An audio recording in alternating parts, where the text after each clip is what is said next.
यहाँ पे एक ही आवाज आई, इसलिए ये CAP कैप साउंड ऑफ ए का वर्ड है। फिर FAN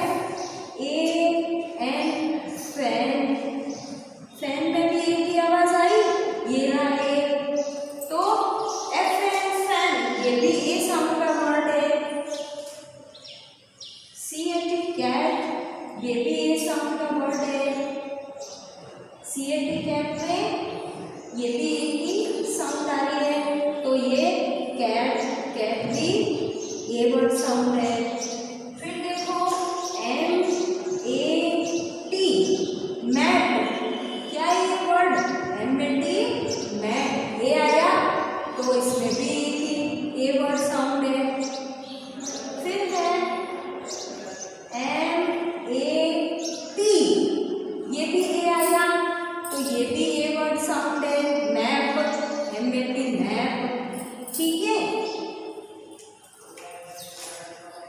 LAP ए का साउंड है, तो ये LAP लैप ये भी ए वर्ड साउंड है। TAP टेप, टेप मीन्स नल होता है, तो ये भी ए वर्ड साउंड है। तो ये सब क्या है, ए वर्ड्स के, ए साउंड के वर्ड्स